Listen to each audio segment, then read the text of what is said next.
En las periferias de Ciudad de México vive la reconocida artista visual y fotógrafa Sonia Madrigal. Viajamos a conocerla. Hola, querida. ¿Cómo estás? Bien, Qué bueno hola. conocerte. Qué bueno verte acá en Pantitlán. Gracias. ¿Para dónde vamos? Voy a invitarles a conocer la ciudad desde las entrañas, que es el metro. Listo, vamos. En México cada día son asesinadas, en promedio, 10 mujeres, niñas o adolescentes. El trabajo de Sonia explora esta violencia y la movilidad, y cuestiona la delimitación de periferias, visibilizando los tránsitos de mujeres que han sido relegadas por la historia.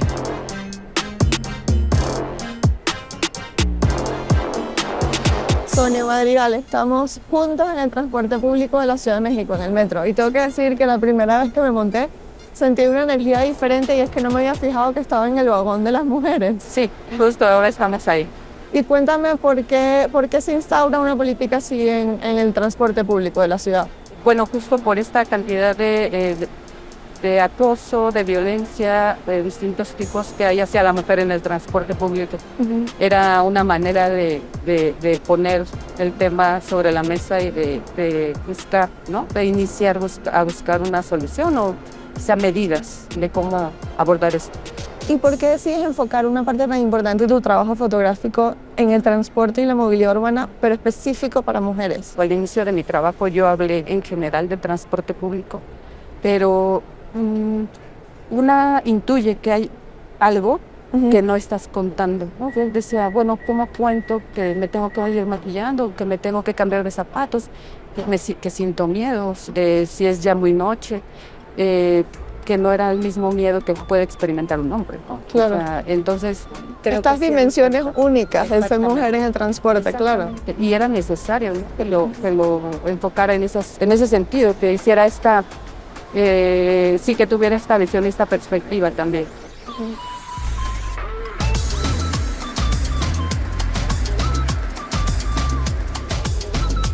¿Cuántas personas se movilizan en transporte público de Ciudad de México al día? De otros estados o de otros puntos, casi los 2 millones. Entonces, es mucha gente que se moviliza dentro de la Ciudad de México, proveniente de otros. Claro. La población flotante, vaya. Es como imaginarte el sistema cardiovascular del cuerpo, ¿no? Exactamente. La cantidad de venas que transportan sangre oxigenada a los órganos vitales para que pueda funcionar. Sí, totalmente. Se mueve una muy fácil en el metro, pero a horas pico o a horas específicas del día es muy complejo.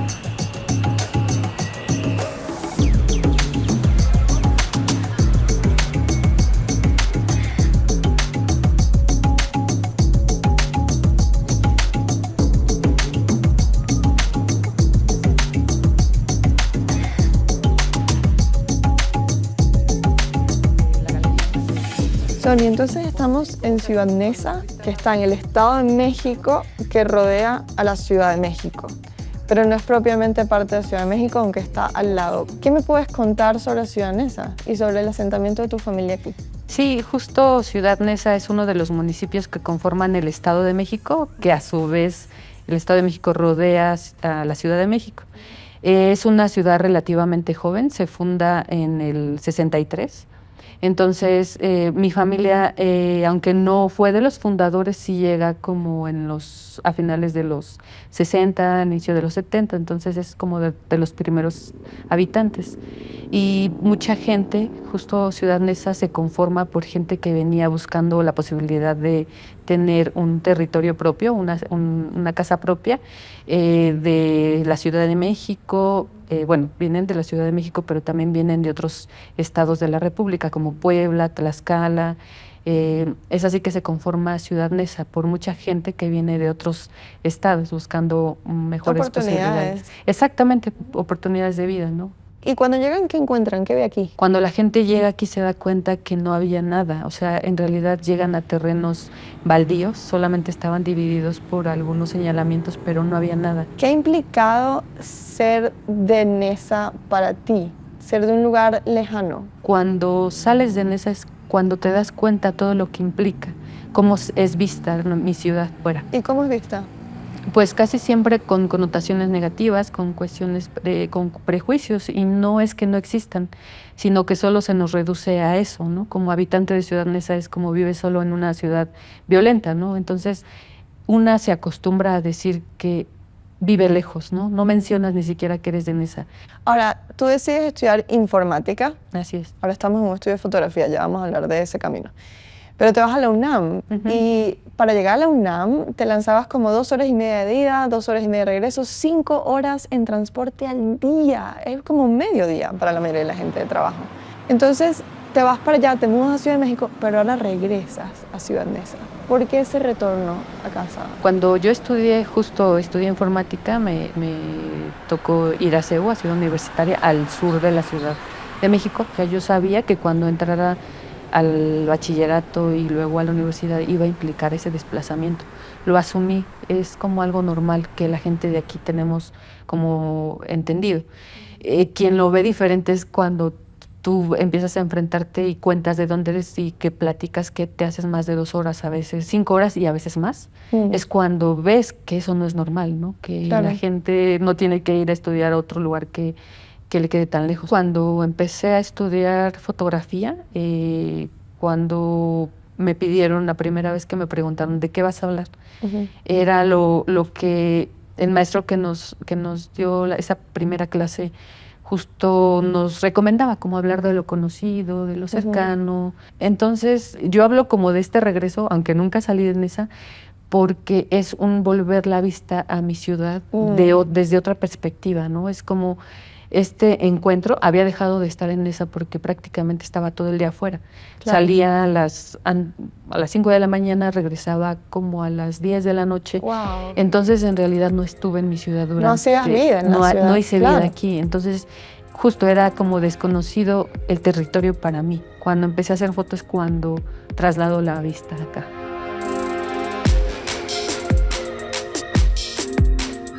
De este otro lado está el estudio, donde formo aquí todas las ideas, le doy forma a todas las ideas, donde suceden también estas como dinámicas del entender qué estoy haciendo también. Y veo material de archivo. Sí, mucho archivo es de mi familia. Como la referencia principal, al no venir propiamente de una formación artística o fotográfica, sucedió mucho a partir de las imágenes en mi familia, de lo que veía yo colgado en las paredes. Mi abuelito trabajaba mucho con las imágenes a manera como de componer, como los fotomurales en las casas, ¿no? Como paisajes. Claro, claro. Entonces mi abuelito nos metía en los paisajes. Qué bonito. Entonces eso me gustaba mucho, me despertaba mucho esta cuestión como de las posibilidades de otras cosas. Y el material de archivo que he estado como indagando es sobre todo la historia de las mujeres de mi familia. ¿Te parece si nos sentamos y conversamos más sobre tus territorios? Perfecto, sí. Sonia, entonces nace uno de tus cuerpos de trabajo que se llama Tiempos Muertos, que te quería preguntar, ¿por qué se llama así? Tiempos muertos, justo cuando tú estás sin hacer algo, ¿no? Como en esta palabra de... En esta espera. En esta espera, en estos tiempos que suceden de manera involuntaria, los estás perdiendo, pues este tiempo perdido, por así decirlo, era como, bueno...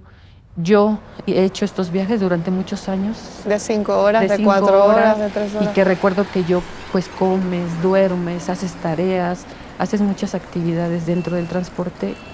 Mi posibilidad ahora era hacer fotografía y contarle a la gente qué era lo que yo, desde mi particularidad, veía o experimentaba. ¿Y qué entiendes de ti misma, de tu territorio, de esa movilidad, cuando desarrollas este cuerpo fotográfico? Cuando yo inicio este proyecto, como tenía la intención, justo en esta pregunta que me hace el maestro, ¿de qué vas a hablar? Pues yo pasaba más tiempo en el traslado, claro. Obviamente con los años también entendí que estaba atravesada, no solo el territorio, sino también estaba atravesado mi experiencia como mujer. Y estas dinámicas, esta gente que te vas encontrando, gente que vas escuchando lo que hablan, las distancias, porque hay gente que viene de distancias mayores, esta realidad que yo entendía que la gente conocía, mucha gente no la conoce, claro, ¿no? Y estoy hablando como de la gente, igual de mis propios compañeros, pero también de gente que toma decisiones en la cuestión urbana. También dentro de estos espacios, cómo van teniendo su propia característica, los colores, las tipografías,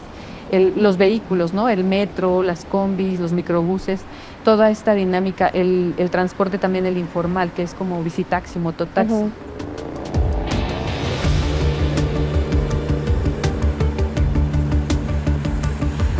¿Y qué tipo de experiencias te ocurren fotografiando dentro del transporte público que te hacen desarrollar esa perspectiva de género? Por ejemplo, ¿cómo hablas de esta cuestión del sentirte incómoda o del sentirte vulnerable en determinado espacio, ¿no? ¿Cómo buscas esa imagen? Yo pienso que justo la manera en que yo traslado como los sentimientos que voy teniendo en el espacio público al inicio no eran tan conscientes, porque era como más general, como un vistazo general al transporte. Conforme he desarrollado estas fotografías, por ejemplo, había una imagen que siempre quería, la hice hace poco, en el 2021, que era: las mujeres nos cambiamos los zapatos en el transporte por distintos motivos, porque es más cómodo, porque tienes que correr, porque te exigen en un trabajo determinado zapato, ¿no? Este estereotipo de género. Pero solamente entre quienes nos vemos y entre quien lo hacemos lo sabemos, pero son determinadas formas en cómo las mujeres vivimos el transporte que las que me interesaban como ahora, en este momento, registrar. O una mujer, por ejemplo, maquillándose en el transporte en la mañana antes de llegar al trabajo, que quizás la primera impresión es, no, pero que desorganizada. Exactamente. O porque no lo hizo en su casa, ¿no? Exactamente. Y eso lo escuché como en un reportaje, ¿no? Que decían que era incómodo que la gente se maquillara para las otras personas. Y yo lo hago, lo hice, lo hago, pero en realidad lo hacemos porque tenemos muchas otras cosas que dejar hechas antes de salir. Claro. Entonces las mujeres planean el viaje no solamente en el momento a partir del momento en el que estás en el vehículo, sino desde antes. Tienes que dejar, no sé, si tienes... El desayuno para los niños. Exactamente, todas las cuestiones de cuidados. Entonces, habla, no quedarnos con el primer juicio, ¿no? Como lo primero que te viene a la mente es lo que es, no, lo que hay más allá. Tú no solamente haces fotografía, sino que incorporas recolección de datos e intervención del territorio. ¿Por qué cambia tu forma de aproximarte al trabajo y la informática influye en ese cambio? Sí, justo yo estudié informática también. Me gusta la informática, la ejercí y me fascinaba cómo en los problemas que tenía que resolver o la situación en los sistemas. Pero en realidad estudié informática por la imposibilidad o la dificultad de estudiar artes, ¿no? ¿Por qué no pudiste? Porque estaba más lejos el lugar. Entonces eso iba a implicar un gasto mayor para mis papás, el pagar como una ruta diferente a ir a CEU. Entonces hasta en eso afecta o ejerce una influencia al territorio, ¿no? Digo, ahora...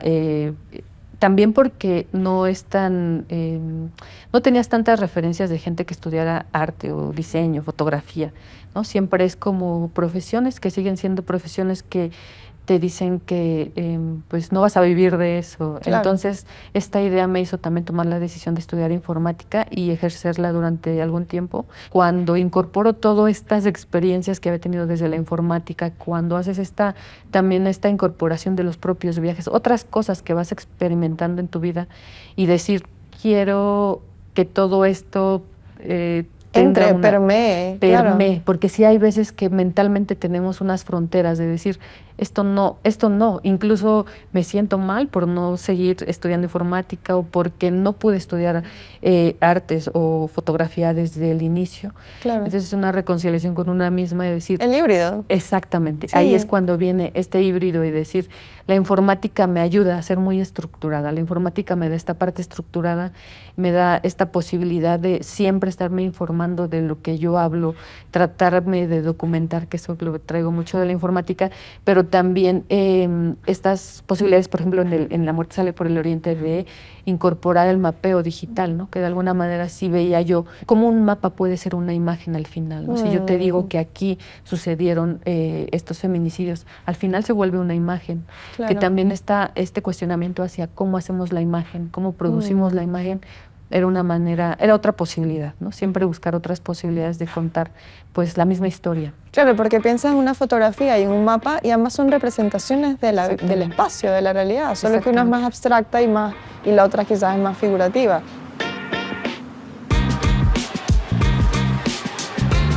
En tu proyecto de La muerte sale por el oriente, tú decides concentrarte en feminicidios en México Y en violencia de género, por qué ese tema? Cuando mi práctica siempre tiene que ver con el caminar y con el transitar, como el ir observando, ¿no?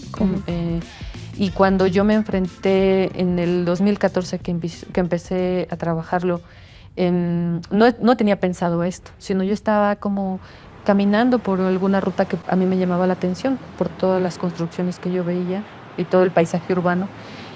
Siempre a cierta hora me decían, ¿no?, la gente de alrededor, a esta hora ya no es bueno que estés aquí.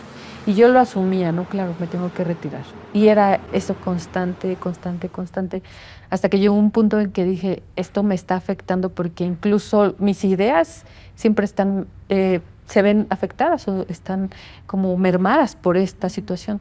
A ver, ¿dónde estoy parada? O sea, creo que ahí sí tuve que hacer esta conciencia de dónde estoy parada. Y ver el mapa. Y ver el mapa. O sea, es Ciudad Neza, desafortunadamente, como parte del Estado de México, y el Estado de México a su vez es una de las entidades con mayor número de feminicidios en mi país. Entonces, pues obviamente no estaba desligado esto. Entonces, lo que decidí es ya no hablar de lo que yo estaba intentando vislumbrar en esas imágenes o en esos paisajes, sino hablar del por qué yo no pude hablar de eso, y era por la violencia de género.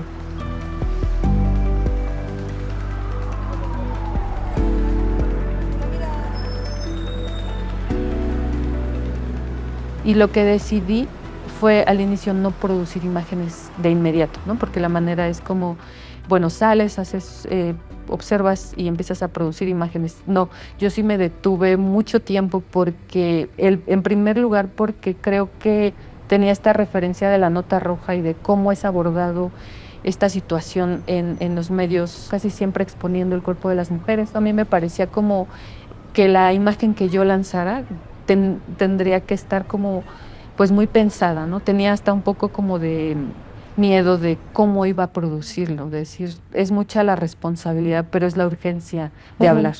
Entonces, lo que hice fue justo como empezar a conocer a mujeres, a madres de mujeres víctimas de feminicidio, que precisamente eran como muy cercanas, vivían muy cerca de donde yo vivo.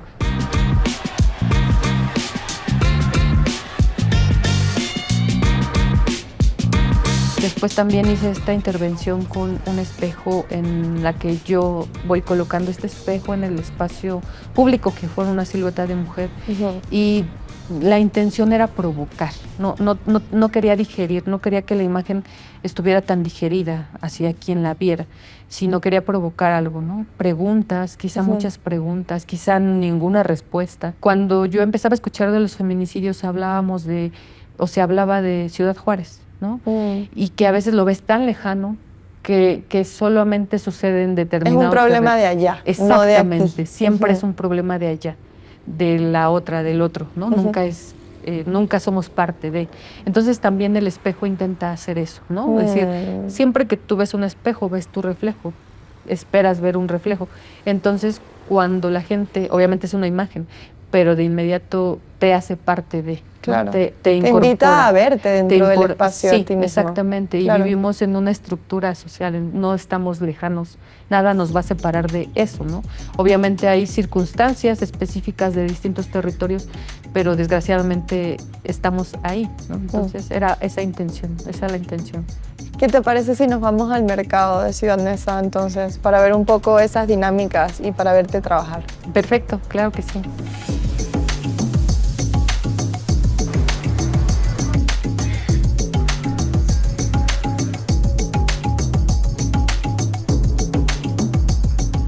¿Dónde estamos? En la colonia Esperanza, es una colonia contigua a la colonia Reinesa, que es donde vivo, y los invité porque quiero presentarles a Lilia. Ella es una mujer mototaxista. Hola Lilia, ¿cómo estás? ¿Cómo estás? Mucho gusto. Hola. Qué placer conocerte, qué buena nave. Sí. Ella es la única mujer que trabaja en esta ruta. Ah, ¿sí? Sí. Ah, wow. Entonces es la importancia justo de hablar con ella y de retratarla, porque se incorpora esta narrativa desde las mujeres incursionando en distintos ámbitos. En la vida diaria. Y en la movilidad. Felicitaciones.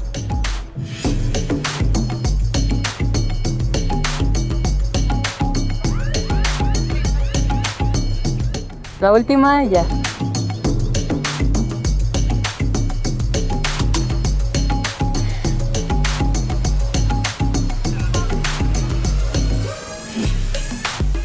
Órale, muchas gracias. No, de qué, Cuídate. Anita, cuídate mucho. Sonia, tu último trabajo es sobre la movilidad del cuidado. Cuéntanos en qué consiste esto, pero también qué te ha ayudado a entender sobre tu propia familia y sobre el rol de la mujer en el nacimiento de Nessa. Ha sido como un proceso muy natural, porque empecé con la movilidad urbana en el transporte público, después con este enfoque de la movilidad desde la experiencia de las mujeres, pero eso me llevó a observar a partir de mis propios trayectos cómo se vive la ciudad en determinados lugares, y no solo mi ciudad, supongo que muchas ciudades. Es decir, hablando desde el cómo observo a las mujeres, en la mayoría mujeres, que van al mercado, que hacen estas labores del cuidado y que son parte de la ciudad, ¿no? En ciertas horas específicas. Al observar esto, vi la necesidad de contarlo, porque aunque sea algo natural, algo más que natural, normalizado, ¿no? Sabemos y entendemos que das por hecho que quienes van al mercado, quienes van a comprar las cosas del cuidado de toda la familia es casi siempre las mujeres. Pero ¿qué conlleva esto, ¿no? ¿Qué implica esto dentro de los propios cuerpos, dentro de la vida de las mujeres? El saber que para que alguien se mueva, en este caso los hombres, alguien se tiene que quedar quieta, entre comillas, que son las mujeres, me parecía como importante abordarlo y también hacer esta cuestión como paralela a partir de la historia de Nessa, porque Nessa es un municipio, como muchos municipios, que se funda en mucho por el trabajo de las mujeres, ¿no? Las mujeres por haberse quedado muchas veces en sus casas o en esta cuestión de estar en la casa, implicó que ellas ayudaran en mucho a la construcción de Nessa. Bueno, uno siempre piensa como en justicia por crímenes que ocurrieron en el pasado, pero la verdad es que una de las virtudes hermosas de tu trabajo es eso, es como tratar de levantar historia que ha estado invisibilizada para tener un pasado que sea más justo con el presente, quizás. Sí, totalmente, porque parto mucho de mi propia historia familiar, de todo lo que ha implicado conocer mi historia familiar en términos... Al inicio era en términos de la imagen, de lo que me decía la imagen y lo que me contaba casi siempre mi abuelito, mis abuelitos. Pero por otra parte estaban las narraciones y las historias de mis abuelitas, de las mujeres, que siempre estaban al margen, ¿no? Casi siempre ellas no me cuentan lo que hay en la imagen, me cuentan en el tiempo que sucedió la imagen, qué estaban atravesando ellas. Y me parecía muy importante, como ahora justo que ellas ya murieron y que me acompañaron al inicio de este trabajo y de esta como rescate histórico y rescate de mi propia historia, pensar en ellas, pero pensar en muchas mujeres también, ¿no? Y que si bien es cierto que ahora muchas mujeres me están compartiendo parte de sus experiencias, de sus conocimientos, de cómo vivieron ellas el inicio de este municipio, pienso también mucho en lo que yo quiero contar a las que vienen, ¿no? No solamente es ir hacia atrás, sino también ver hacia adelante y contarles a las niñas, a las mujeres, a todas, a todos, cómo fue nuestra historia, ¿no? Porque pienso que también hay algo ahí que podemos rescatar y que se puede fortalecer nuestros pasos. Quizá no me toque ver nada de lo que yo anhelo, pero quizá pueda sembrar o pueda iniciar algo, ¿no? para los que vienen. Durante todo tu cuerpo de trabajo que ganó esta perspectiva de género y que hoy en día es su columna vertebral, ¿qué has aprendido sobre tu familia, su propia historia, y eso te ha cambiado tu forma de verte a ti misma, de entenderte como habitante de Nessa? Sí, pienso en muchas cosas, pero ahora pienso mucho en nombrarnos, el nombrar, el contar, el hablar, como que no se quede solamente en nuestros interiores, ¿no? Al externar, y eso lo aprendí desde el feminismo, ¿no? Al contar parte de lo que me sucedía a mí, era como desde lo personal es político y lo que me pasa a mí le pasó a muchas más y les va a seguir ocurriendo y es entender todo esto, es nombrar estas ganas de que ya no sucedan muchas cosas, pero empezar a nombrar, empezar a poner este dedo en la llaga y empezar a nombrarnos entre nosotras, entre nuestras historias, hacer genealogías, pensar mucho también en acompañarnos. Creo que por ahí va, ¿no? No sé, pienso mucho que eso me ha ayudado en este camino. Pues Sonia Madrigal, artista visual, fotógrafa, ha sido un honor tenerte y además verte acompañar a no solamente movilizándose en la ciudad de un sitio a otro, sino también las que están en el pasado y pensando en las que vienen en el futuro. Gracias, tu trabajo es maravilloso y espero que nos volvamos a ver de nuevo. Muchas gracias.